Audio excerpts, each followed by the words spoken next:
Everyone and welcome back to mission 99 plus. So आज हम करने वाले हैं कंटिन्यू हमारा chapter metals and non metals. And आज हम अपना टॉपिक करने वाले हैं केमिकल प्रॉपर्टीज ऑफ मेटल्स। हम फिजिकल प्रॉपर्टीज तक कवर अप कर चुके हैं एंड ये चैप्टर मैं आपको बता चुकी हूँ 5 to 6 वीडियोज में जो है कवर अप हो जाएगा।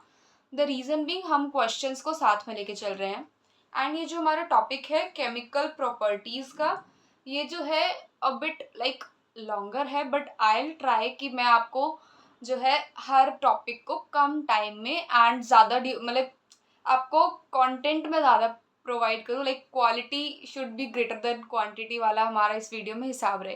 ठीक है, so let's start the chapter chemical properties of metals जो है टॉपिक करेंगे। सबसे पहले हमारा टॉपिक है कि अगर हम मेटल्स को जो है एयर में बर्न करेंगे तो क्या होगा। सबसे पहले अगर हम किसी भी चीज़ को अगर हम एयर में बर्न करते हैं तो उसका मतलब क्या होता है। एयर में बर्न करने का मतलब है रिएक्शन करवाना विद ऑक्सीजन, रिएक्शन करवाना विद ऑक्सीजन। ठीक है, सो कोई भी मेटल होगा तो हम लिखेंगे इधर मेटल प्लस O2, देन जो होगा हमारा प्रोडक्ट बनेगा। ठीक है, और क्या होता है जब भी हम किसी मेटल को ऑक्सीजन के साथ रिएक्ट करवाते हैं या फिर उसको एयर में बर्न करवाते हैं तो हमेशा हमारा बनता है मेटल ऑक्साइड। क्या बनता है? Metal oxide. ये आपको याद रखना है, यही इस टॉपिक में काम आने वाला है। Okay, metal plus oxygen is equals to metal oxide. अब देखो केमिकल प्रॉपर्टीज में आ गए हो एंड हमने अपना फर्स्ट चैप्टर जो किया था केमिकल रिएक्शंस एंड इक्वेशंस, उसमें हमने बैलेंसिंग भी सीखी थी, सबकी वैलेंसीज भी थी सीखी थी, जो जो इम्पॉर्टेंट था, राइट। एंड अगर अभी तक आपको वैलेंसीज नहीं आती है तो फिर रिएक्शंस में आप कर दोगे गलती। तो पहले वो जाके सीख कर आओ देन करें, क्योंकि इसमें मैं आपको उतना ब्रीफली नहीं बता पाऊंगी, राइट। बिकॉज हम उसके ऊपर एक पूरी की पूरी वीडियो बना के मैंने रखी है 1 घंटे की, आई गेस वो आप बच्चे सीख कर आओ फिर ये करेंगे आगे। अब अगर हम कॉपर को ऑक्सीजन के साथ रिएक्ट कराते हैं या फिर एयर में बर्न करते हैं तो क्या बनता है? कॉपर ऑक्साइड बनता है। ठीक है, अब कॉपर की जो है दो वैलेंसीज होती हैं, एक होती है Cu2+ और एक होती है Cu3+। ठीक है, सो एक second, Cu2+ and sorry Cu+। ठीक है, सो अगर आप उसको ऑक्सीजन के साथ रिएक्ट करवाएंगे तो O2 नेगेटिव होता है हमेशा, तो 2+2 अल्टीमेटली 0, तो ये तो बन जाएगा हमारा CuO एंड पैरों में तो Cu2O। ठीक है, आगे अगर हम बढ़े Al की तरफ, सो एल्यूमिनियम की जो वैलेंसी होती है वो होती है हमारी +3। ठीक है, सो अगर हम उसको O2 नेगेटिव के साथ रिएक्ट करवाएंगे Al+3 O2 नेगेटिव, पैरों में सो Al2O3 ऐसे करेंगे और प्रोडक्ट बना देंगे एंड बाद में बैलेंस करेंगे। जैसे कि अब इधर 4 नहीं था, राइट, सो इधर 2 एल्यूमिनियम है, राइट, सो इधर अब आपको 2 करने पड़ेंगे, तो इधर आप 2 लिखोगे पहले, फिर आप ऑक्सीजन को बैलेंस करोगे। कैसे करते हैं बैलेंस सीख रखा है, दोबारा से नहीं बताऊंगी मैं। ठीक है, सो अगर हम क्या कर रहे हैं, हमने चैप्टर 2 में पढ़ा कि अगर हम CuO को, कॉपर ऑक्साइड को, जब हम हाइड्रोक्लोरिक एसिड के साथ जो है रिएक्ट कराते हैं तो क्या होता है ना। सो और अभी हम ये भी पढ़ा है, लास्ट वीडियो में हमने पढ़ा था कि जो हमारे मेटल ऑक्साइड्स होते हैं वो बेसिक होते हैं नॉन नेचर में, और जो हमारे नॉन मेटेलिक ऑक्साइड्स होते हैं वो एसिडिक होते हैं, राइट। लेकिन जो हमारे कुछ मेटल्स होते हैं जैसे कि एल्यूमिनियम ऑक्साइड, ये बहुत इंपॉर्टेंट पॉइंट आने वाला है, इसको याद रखना है। एल्यूमिनियम ऑक्साइड, जिंक ऑक्साइड, ये जो है एसिडिक और बेसिक दोनों ही जो है हमारा बिहेवियर शो करते हैं। जैसे कि मेटल ऑक्साइड्स जो होते हैं, जैसे कि मेटल हो गया हमारा MgO हो गया, राइट, एंड Na2O हो गया, ये तो है हमारा मेटेलिक ऑक्साइड्स, तो ये जो है हमारा बेसिक नेचर शो करते हैं। और अगर हम एसिडिक लेके चलें तो हो गया हमारा, एसिडिक के साथ हम कर सकते हैं SO2 हो गया हमारा, राइट, एंड Cl2 हो गया। तो ये जो होते हैं ये हमारे जो है एसिडिक इन नेचर होते हैं, लेकिन कुछ ऐसे एलिमेंट्स होते हैं जो आपको एसिडिक नेचर और बेसिक नेचर दोनों शो करते हैं। उसके एग्जांपल्स कौन से होते हैं? Aluminium oxide Al2O3 and zinc oxide ZnO। ठीक है, ये जो दोनों हमारे एलिमेंट्स होते हैं मैग्नीशियम और जिंक, ये ऑक्सीजन के साथ रिएक्ट करने पर एसिडिक और बेसिक दोनों जो है हमारे को नेचर शो करते हैं। एंड ऐसे जो हमारे कंपाउंड्स हैं उनको हम कहते हैं एम्फोटेरिक ऑक्साइड्स। ठीक है, मतलब इनके पूरे ऑक्साइड्स को हम लोग कहते हैं एम्फोटेरिक ऑक्साइड्स, जो एसिडिक और बेसिक दोनों बिहेवियर शो करते हैं। अब हमने एम्फोटेरिक ऑक्साइड्स पढ़ लिया क्या होता है। और ऑल्सो एम्फोटेरिक ऑक्साइड में एक और पॉइंट रहता है कि जब भी वो लाइक रिएक्ट करते हैं तो वो साथ साथ एक सॉल्ट और वाटर जो है प्रोड्यूस करते हैं। ठीक है, एंड इसके ये जो है 3 नंबर का आपका जो है ये वाला क्वेश्चन बन सकता है। सबसे पहले पूछेगा what are amphoteric oxides, give their example and show their reaction with acids and bases. ठीक है, ये वाला आपका क्वेश्चन बन सकता है। इसमें आप रिएक्ट करवा के दिखाओगे, ये दोनों आप रिएक्शंस लिखोगे HCl के साथ और NaOH के साथ। HCl जो है वो एसिड होता है, हाइड्रोक्लोरिक एसिड, एंड NaOH जो होता है वो बेस होता है, सोडियम हाइड्रोक्साइड। ठीक है, जब आप इसको Al2O3 को आप रिएक्ट कराओगे HCl के साथ तो देखो Al3 positive and Cl negative, तो पैरों में AlCl3 प्लस H2O बन जाएगा। एंड Al2O3 को जब आप NaOH के साथ रिएक्ट कराओगे तो ये वाला कंपाउंड आपको याद रखना है NaAlO2 प्लस H2O। और साथ साथ अगर इक्वेशन को बैलेंस नहीं करोगे तो नहीं होएगा, मतलब 1 नंबर काट लेंगे। 3 के 3 नंबर चाहिए, फालतू के नंबर नहीं कटवाने हैं। अब मोस्ट जो हमारे मेटल ऑक्साइड्स होते हैं वो इनसॉल्यूबल होते हैं पानी में, लेकिन जो जो हमारे मेटल ऑक्साइड्स पानी में डिजॉल्व होते हैं उनको हम लाइक अल्कलीज बोलते हैं। ठीक है, अब पूछ लेगा 1 नंबर में कि व्हाट आर अल्कलीज, तो बोल देना कि ऐसे मेटालिक ऑक्साइड्स जो पानी में डिजॉल्व हो जाते हैं उनको अल्कलीज कह देते हैं। ठीक है, एग्जाम्पल लिख दो ना, इधर सोडियम ऑक्साइड और पोटेशियम ऑक्साइड, ये आपके एग्जाम्पल। पानी के साथ रिएक्ट करवा के दिखा देना, बिकॉज देखो सॉल्यूबल इन वाटर बोला है, राइट। अब सॉल्यूबल बहुत सारी चीज़ों में भी हो सकता है, जैसे कि सॉल्यूबल इन ऑयल हो गया, ये हो गया, वो हो गया, तो उन डेप्थ में नहीं जाएंगे, बट सॉल्यूबल इन वाटर की बात हुई है अल्कलीज में, तो आपको वाटर के साथ रिएक्शन करके दिखा देना है एंड इनके हाइड्रोक्साइड्स बना देना है बेसिकली।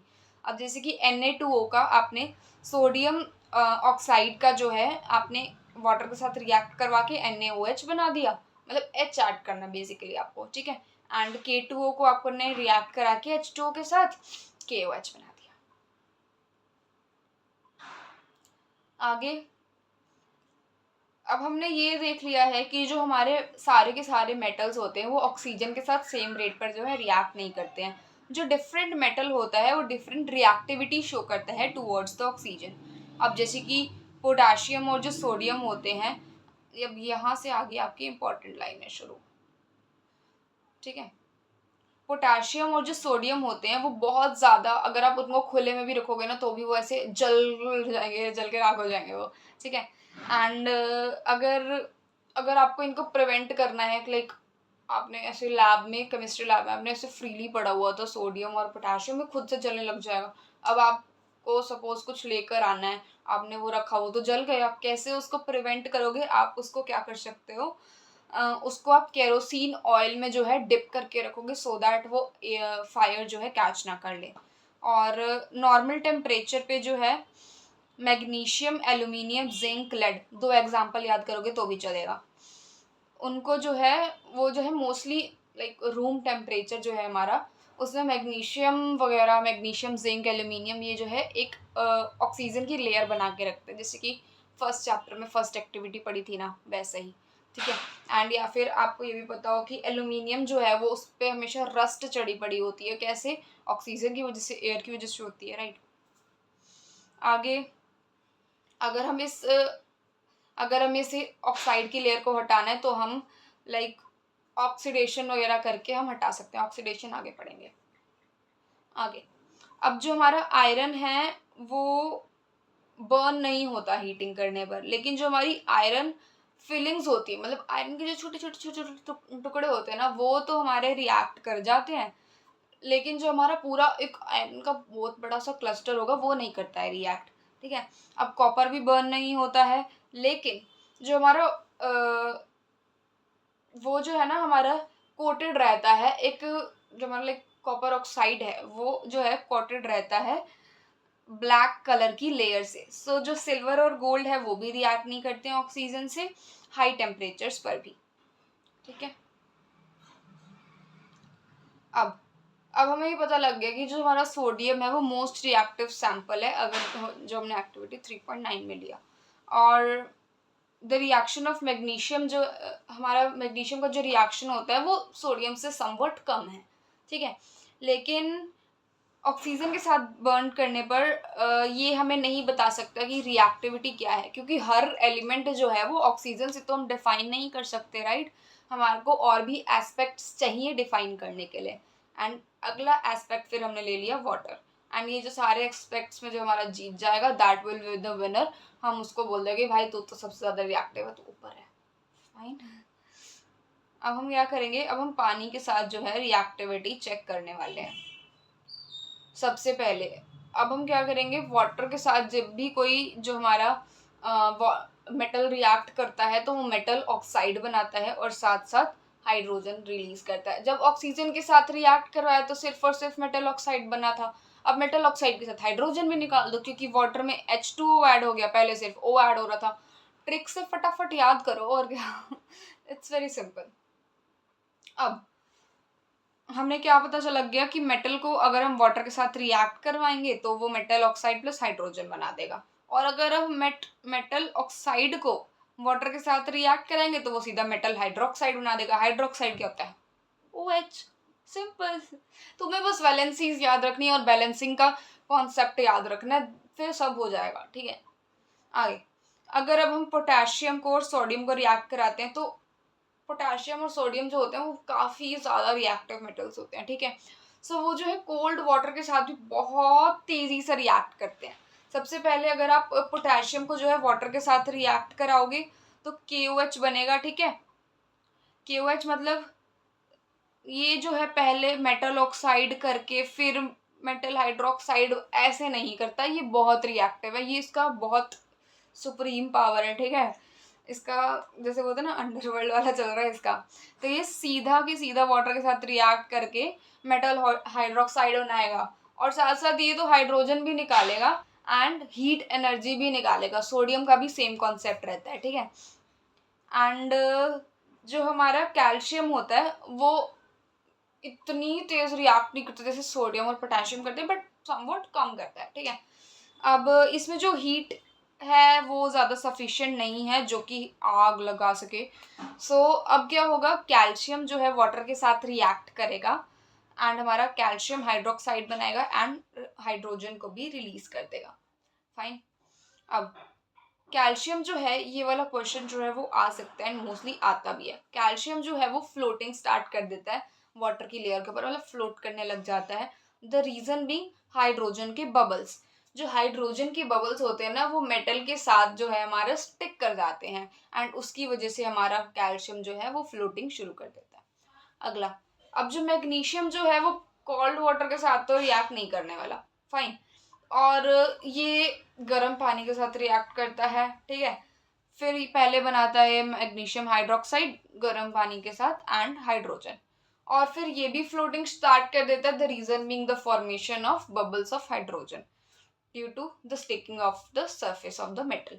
अब जो एल्यूमिनियम, आयरन और जिंक है, ये जो है कोल्ड वाटर के साथ भी रिएक्ट नहीं करते, ना ही हॉट वाटर के साथ रिएक्ट करते हैं, ये सीधा स्टीम के साथ रिएक्ट करते हैं। बहुत ही चिंदी मेटल्स हैं, ठीक है। तो इनका जब वाटर के साथ रिएक्ट करते हैं पहले ये एल्यूमिनेट्स बनाएंगे, फेरिक ऑक्साइड्स बनाएंगे एंड साथ साथ हाइड्रोजन निकालेंगे। अब ये कुछ मेटल्स जैसे होते हैं लेड, कॉपर, सिल्वर, गोल्ड, ये हर लेवल में नीचे हैं, ऑक्सीजन के साथ भी रिएक्ट नहीं कर पाते ढंग से एंड ना ही ये वाटर के साथ कर पाते हैं। अब क्या होगा जब मेटल जो है हमारा एसिड के साथ रिएक्ट करेगा, लेट्स चेक। अगर हम मेटल को जो है डाइल्यूट एसिड के साथ रिएक्ट कराते हैं तो हमारा सॉल्ट प्लस हाइड्रोजन जो है लिबरेट आउट होता है, मतलब निकलता है, फाइन। अब इसके लिए हमें इक्वेशंस लिखनी पड़ेगी। अगर हम मैग्नीशियम को, एल्यूमिनियम को, जिंक को, आयरन को डाइल्यूट हाइड्रोक्लोरिक एसिड के साथ रिएक्ट कराएंगे तो क्या होगा। अब ये एनसीईआरटी में अगर लिखा है तब तो आपको ये रिएक्शंस याद करने हैं, एंड अगर नहीं लिखा है तो आपको रिएक्शंस याद नहीं करने हैं, ठीक है। सो हाइड्रोजन गैस जो है वो आपकी इवॉल्व नहीं होती है अगर आप जो है मेटल को नाइट्रिक एसिड के साथ रिएक्ट करवाओ, क्योंकि HNO3 जो है वो हमारा स्ट्रॉन्ग ऑक्सीडाइजिंग एजेंट होता है। ये हाइड्रोजन प्रोड्यूस करता है, ये मतलब हाइड्रोजन को ये ऑक्सीडाइज कर देता है टू फॉर्म द वाटर, और खुद से जो है वो रिड्यूस हो जाता है सो दैट वो नाइट्रोजन की ऑक्साइड्स बनाता है, जैसे कि N2O, NO या फिर NO2। लेकिन जो मैग्नीशियम और मैग्नीज है ये डाइल्यूट वाटर के साथ रिएक्ट करते हैं to form the H2 gas. ये ज़्यादा इंपॉर्टेंट नहीं है, ये बहुत कम आता है, ठीक है, इसकी स्ट्रेस नहीं लेना है। अब जो रिएक्टिविटी का ऑर्डर है वो देख लो भाई, MgAlZnFe, और कॉपर के केस में कोई भी बबल सीन नहीं होते हैं और टेम्परेचर भी अनचेंज रहता है। सो इससे पता लगता है कि जो कॉपर है वो डाइल्यूट HCl के साथ ढंग से रिएक्ट नहीं करता। How do metals react with solution of other metal salts. अब मेटल के ही दूसरे सॉल्ट्स के साथ हम रिएक्ट करवा रहे हैं, ठीक है। सो ये वाला तो काफ़ी आता है आपका डबल डिस्प्लेसमेंट रिएक्शन में, तो ये देख लो एक बार। ये एक्चुअली हमने कर भी रखा है,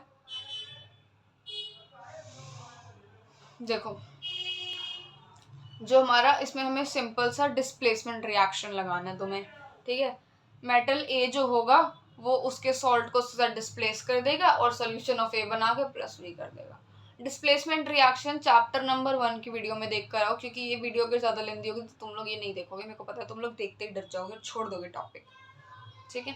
अगला है हमारा रिएक्टिविटी सीरीज। रिएक्टिविटी सीरीज ये करनी है आपको याद, ये आप यूट्यूब पे कोई भी निमोनिक निकाल लो एंड उसको याद कर लो। पर्सनली मैंने बताऊँ तो अपना, तो मैंने तो ऐसे ही याद किया था, पोटेशियम, सोडियम, कैल्शियम, मैग्नीशियम, मैंने ऐसे याद किया था, मेरे को हो भी गया था 3-4 बार बोलने पे। अगर आप एक अच्छे रट्टेबाज हो तो कर लेना याद, अदरवाइज आप कोई भी निमोनिक निकालो, यूट्यूब पे अवेलेबल रहते हैं, आप उससे याद कर लो रिएक्टिविटी। अब रिएक्टिविटी हमने सारे एस्पेक्ट्स में देखी है। सबसे पहले हमने देखी ऑक्सीजन में, ऑक्सीजन के साथ रिएक्ट करवाते तो ऑक्साइड बन जाता है, एंड वाटर के साथ रिएक्ट करवाएं तो सबसे पहले तो ऑक्साइड में कन्वर्ट होगा, हाइड्रोजन निकालेगा, दोबारा वाटर के साथ रिएक्ट करवाएंगे तो हाइड्रोक्साइड बना देगा। एसिड के साथ रिएक्ट करवाया, कुछ मेटल्स रिएक्ट करे कुछ नहीं करे, फाइन। एंड आपने किसी और मतलब सॉल्यूशन के साथ, सॉल्ट के साथ आपने रिएक्ट करवाया, फिर डिस्प्लेसमेंट रिएक्शन हुआ। एंड आपने एसिड्स के साथ भी रिएक्ट करवाया।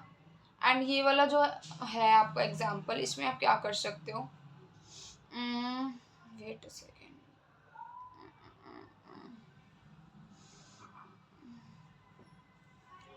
Fe प्लस CuSO4 को रिएक्ट करवाया तो बन गया FeSO4 प्लस Cu। ये जो है आपका रिएक्शन बन सकता है, मतलब कि दिस इज बेसिकली आपका इस वाले टॉपिक का रिएक्शन अगर आ जाए तो, वैसे तो नहीं आने वाला है ये, ठीक है। सबसे ज़्यादा ऑक्सीजन और लाइक वाटर ही पूछा जाता है, सो ये बहुत कम आने वाला है। अब सोडियम को जो है हम केरोसिन ऑयल में क्यों लगते हैं बताओ, क्योंकि सोडियम जो है काफ़ी ज़्यादा रिएक्टिव है ऑक्सीजन के साथ, वो फायर को जो है कैच कर लेता है, इसीलिए हम उसको प्रिवेंट करने के लिए, ताकि फायर ना कैच कर जाए, तो हम उसको केरोसिन ऑयल में डिप करके रखते हैं। अब आपको रिएक्शंस लिखने हैं आयरन विद स्टीम का, मतलब कि Fe प्लस में H2O के साथ रिएक्शन लिख दोगे आप, fine. Calcium and potassium with water, ऊपर से देख के पहले याद करनी है फिर लिखनी है। नेक्स्ट, अब आपको ये बताना है कि इसमें से कौन सा सबसे ज्यादा रिएक्टिव मेटल है।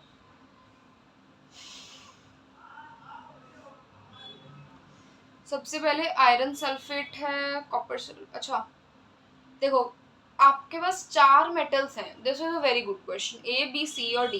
अब आपने इनको इन 4 चीज़ों के साथ रिएक्ट करवाया, आयरन सल्फेट के साथ करवाया, कॉपर सल्फेट के साथ करवाया, जिंक सल्फेट के साथ करवाया एंड सिल्वर नाइट्रेट के साथ करवाया। फिर इसमें कुछ कुछ रिएक्शंस हुए। अब आपको बताना है कि इनमें से सबसे ज़्यादा जो है रिएक्टिव आपका फर्स्ट पार्ट है ये। सो अब हमें कैसे पता करेंगे? जो जितने स्ट्रॉन्गेस्ट मेटल को जो है डिस्प्लेस कर देगा, that is basically the strongest element या फिर स्ट्रॉन्गेस्ट मेटल। जो जितने स्ट्रॉन्गेस्ट एलिमेंट को डिस्प्लेस कर देगा, that is the strongest metal. ठीक है। अगर ए ने जो है वो आयरन को डिस्प्लेस नहीं कर पाया, जिंक के साथ भी कुछ नहीं हुआ, सिल्वर के साथ भी हमने नहीं करा, इसने कॉपर को डिस्प्लेस कर दिया। अब बी ने जो है इसने आयरन को डिस्प्लेस कर दिया लेकिन कॉपर को नहीं, कॉपर के साथ हमने देखा ही नहीं एंड सिल्वर के साथ भी नहीं देखा, लेकिन इसने जिंक के साथ कोई रिएक्शन नहीं दिया, मतलब ये जिंक से छोटा है, मतलब नहीं हो पाया। अब सी जो है इसने सिल्वर को डिस्प्लेस किया सिर्फ, एंड डी तो किसी के साथ भी नहीं कर पाया, तो डी तो सबसे हो गया लीस्ट रिएक्टिव, डी हो गया सबसे लीस्ट। ठीक है, एंड देन सी आ गया। अब हमें देखना है आयरन और कॉपर के बीच में। ठीक है, अब हमें देखना है ए और बी के बीच में। तो ए ने कर दिया आपका कॉपर, ए ने कर दिया कॉपर को डिस्प्लेस एंड बी ने कर दिया आपका आयरन को डिस्प्लेस। अब आयरन और कॉपर में से बड़ा कौन सा होता है? आयरन होता है। सो आयरन को डिस्प्लेस करने वाला मतलब कि बी सबसे ज़्यादा इंक्रीज जाएगा और ए इधर आएगा। सो सबसे रिएक्टिव मेटल हो गया आपका बी। एंड अगर आप बी को कॉपर सल्फेट के साथ रिएक्ट करवाओगे तो क्या होगा? अगर आप बी को कॉपर सल्फेट के साथ रिएक्ट कराओगे तो वो डिस्प्लेस कर देगा, सिंपल, फाइन। अब ऑर्डर आपने लिख दिया, मैंने लिख दिया, ऑर्डर तुमने नहीं लिखा, मैंने लिखा। आगे, अब कौन सी गैस प्रोड्यूस होगी जब आप डाइल्यूट हाइड्रोक्लोरिक एसिड को एक रिएक्टिव मेटल के साथ रिएक्ट करोगे? तो जब भी एसिड के साथ रिएक्ट करते हैं तो क्या होता है? वो होगा। ठीक है, एंड जब आप उसको H2SO4 के साथ रिएक्ट करोगे तो जहाँ जहाँ पे पहले Cl लग रहा था वहाँ पे SO4 लग जाएगा और वैलेंसी चेंज हो जाएगी, दैट्स इट। अब जिंक को आपने ऐड कर दिया आयरन 2 सल्फेट के साथ। अब इसका रिएक्शन लिखना है। अब आयरन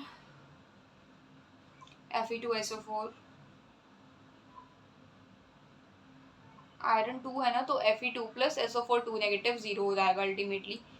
प्लस में आपने कर दिया जिंक। अब जिंक बड़ा होता है कि Fe, आपको देखना पड़ेगा इधर से, जिंक हो गया और Fe नीचे आ गया, राइट। तो जिंक बड़ा होता है तो जिंक उसको सिंपली डिस्प्लेस कर देगा, ZnSO4 प्लस में Fe बाहर आ जाएगा। ये रिएक्टिविटी सीरीज याद करोगे तभी होगा।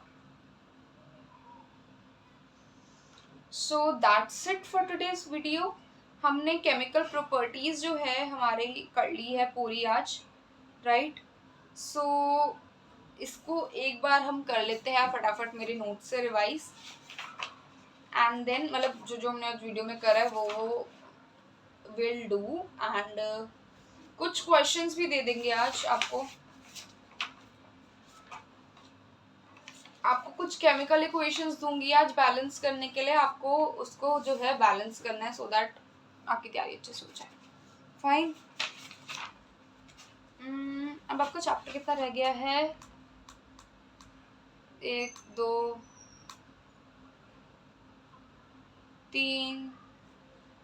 3 टॉपिक रह गए हैं, 3 वीडियोस और कवर हो जाएगा चैप्टर। पहले क्वेश्चन आंसर कर लेते हैं जो जिस टॉपिक में हो सकते हैं। अब कौन कौन सा जो है आपका डिस्प्लेसमेंट रिएक्शन होगा? कॉपर प्लस NaCl नहीं होगा, Na ज़्यादा रिएक्टिव होता है। MgCl2 प्लस में एल्यूमिनियम, FeSO4 प्लस में सिल्वर नहीं होगा, कॉपर प्लस में AgNO3 ये हो जाएगा। सिल्वर बहुत कम रिएक्टिव होता है। अब कौन से ऐसे मेथड्स होते हैं जो कि सूटेबल होते हैं एंड आयरन, फाइन, ये नहीं कर रहा अभी। Which an element reacts with high melting point also soluble in water, ये भी नहीं करा, ये भी नहीं करा। ये वाला 5th हम कर चुके हैं। एम्फोटेरिक ऑक्साइड्स क्या होता है, गिव टू एग्जाम्पल। और अगर इसके साथ आगे रिएक्शन भी लिखो तो ये 3 नंबर का क्वेश्चन आपका तैयार हो जाएगा। एम्फोटेरिक ऑक्साइड्स क्या होते हैं? कुछ ऐसे ऑक्साइड्स जो एसिड और बेसिस दोनों की तरह जो है रिएक्ट करते हैं, एसिड्स के साथ भी रिएक्ट करते हैं एंड बेस की तरह भी रिएक्ट करते हैं। एंड वो प्रोडक्ट में क्या देते हैं, सॉल्ट और वाटर, ठीक है। एग्जाम्पल्स क्या हो गए, जिंक और एल्यूमिनियम। अब कुछ ऐसे आपको मेटल्स बताने हैं जो कि हाइड्रोजन को डिस्प्लेस कर दें from the dilute acids, and ऐसे 2 मेटल्स बताने हैं जो कि ना कर पाए। सो ये आपको याद करना पड़ेगा ऊपर से देख के, ठीक है, जो हाइड्रोजन को डिस्प्लेस करें और जो ना कर पाए। इलेक्ट्रोलाइट रिफाइनिंग नहीं करी है अभी हमने, लिटमस भी नहीं करा है, व्हाट टाइप ऑफ ये वाला कर चुके हैं। अब पोटेशियम, सोडियम और लिथियम को हमने ऑयल में हम क्यों रखते हैं, बिकॉज ये हाईली रिएक्टिव होते हैं एंड ये फायर कैच ना कर जाए इसीलिए। आगे कार्बोनेट, ये वाला भी नहीं करा है, ये भी नहीं करा है। अब केमिकल प्रॉपर्टीज में आपको देखो सबके साथ डिफरेंशिएट करना पड़ेगा। अब आप कैसे करेंगे डिफरेंशिएट, सबसे पहले आप लिखेंगे ऑक्सीजन के साथ रिएक्शन, कि मतलब अगर आप उसको बर्न करते हो तो क्या होता है, मेटल को बर्न करोगे तो क्या होगा, नॉन मेटल को बर्न करोगे तो क्या होगा, है ना। आपको ये लिखना पड़ेगा, sorry, and give reasons why copper is, ये भी नहीं करा। सो क्वेश्चंस कर लिए आज के हमने, एंड अब फटाफट सम अप करते हैं। सबसे पहले अगर आप किसी भी जो है मेटल को आप एयर में बर्न करोगे तो क्या होगा, एयर में बर्न करने पर जो है मेटल ऑक्सीजन के साथ रिएक्ट करके मेटालिक ऑक्साइड बना लेगा, ठीक है। Na और सोडियम जैसे कुछ मेटल्स जो होते हैं, सोडियम, पोटेशियम और लिथियम, इनको हम रखते हैं केरोसिन ऑयल में क्योंकि ये एयर के साथ विगरसली रिएक्ट कर जाते हैं। और कुछ मेटल्स होते हैं जैसे कि मैग्नीशियम, एल्यूमिनियम, जिंक, लेड, ये जो है स्लोली रिएक्ट करते हैं और ये एक लेयर फॉर्म कर लेते हैं अपने ऊपर। मैग्नीशियम जो है वो एयर के साथ भी बर्न करता है लेकिन एक डैजलिंग लाइट के साथ, ठीक है। एंड आयरन जो है, आयरन और कॉपर जो है वो एयर के साथ बिल्कुल भी जो है लाइक बर्न नहीं होते हैं, लेकिन वो कंबाइन कर लेते हैं, एक ऑक्साइड बना लेते हैं। लेकिन जो आयरन की फिलिंग्स है वो रिएक्ट कर लेती है, लेकिन iron as a cluster react नहीं करता। अब सिल्वर, प्लैटिनम और गोल्ड जो है बिल्कुल भी रिएक्ट नहीं करते हैं। अब ये कुछ रिएक्शंस हैं इधर, ठीक है। ये हम कर चुके हैं, Na के साथ रिएक्ट कराया, Mg के साथ कराया, Cu के साथ कराया एंड Al के साथ कराया। अब एम्फोटेरिक ऑक्साइड्स क्या होते हैं, एक एसिड मेटालिक ऑक्साइड्स होते हैं जो एसिड्स और बेसिस दोनों के साथ रिएक्ट करते हैं to form salt and water. Example कौन सा हो गया, aluminium oxide and zinc oxide, ठीक है। अब इनका बाद में 3 नंबर के क्वेश्चन के लिए आप आंसर में HCl के साथ भी रिएक्ट करवाएंगे एंड NaOH के साथ भी आप रिएक्ट करवाओगे। अब रिएक्शन विद वाटर, अब वाटर के साथ अगर आप देखो ठंडे पानी के साथ रिएक्ट कौन कौन कर सकता है, सोडियम कर सकता है एंड पोटेशियम कर सकता है। गर्म पानी के साथ कौन सा कर सकता है, मैग्नीशियम कर सकता है। और सिर्फ स्टीम के साथ कौन कर सकता है, Fe कर सकता है और Al कर सकता है। अब फिर रिएक्शंस आ गए हैं सबके। अब कैल्शियम और मैग्नीशियम के केस में जो है मेटल जो है वो फ्लोट करना शुरू कर देता है, रीजन मीन बबल्स फॉर्म हो जाते हैं हाइड्रोजन गैस की वजह से, क्योंकि वो मेटल को जो है स्टिक करने लग जाता है। अब रिएक्शन विद डाइल्यूट एसिड्स, अगर आप मेटल को किसी डाइल्यूट एसिड के साथ रिएक्ट करवाओगे तो मेटालिक सॉल्ट बन जाएगा और हाइड्रोजन गैस जो है वो लिबरेट आउट हो जाएगी, ठीक है। सो आप किस किस के साथ रिएक्ट करवा सकते हो, Fe, Mg, Zn, Al, ठीक है। इन सब के साथ आप रिएक्ट करवाओगे तो वो HCl को जो है डिस्प्लेस कर देगा, मीन्स हाइड्रोजन से जो है उसका लेवल ऊपर होना चाहिए, वो सारे के सारे डिस्प्लेस कर देंगे। आपको रिएक्टिविटी सीरीज याद करनी पड़ेगी। कॉपर, मर्करी, सिल्वर जो होता है वो नहीं करते हैं रिएक्ट। एंड जो हमारी हाइड्रोजन गैस होती है, hydrogen gas produced is oxidise to water, जो हमारी हाइड्रोजन गैस प्रोड्यूस होती है वो वाटर के साथ लाइक ऑक्सीडाइज हो जाती है, ठीक है। ऑक्सीडाइज होती है, वाटर बन जाती है, और जो फिर हमारा मेटल्स जो होते हैं नाइट्रिक एसिड के साथ रिएक्ट करते हैं। लेकिन जो हमारे लाइक मैग्नीशियम और जो हमारा मैग्नीज होता है Mn, वो जो है बिल्कुल डाइल्यूट नाइट्रिक एसिड के साथ रिएक्ट करता है टू इवॉल्व हाइड्रोजन गैस। ये मैं आपको नोट्स के प्रोवाइड कर दूंगी पोस्ट, एंड डोंट वरी।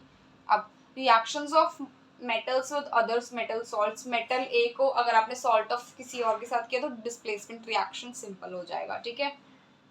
अब आपको रिएक्टिविटी सीरीज याद रखनी है, मोस्ट इम्पॉर्टेंट, ठीक है।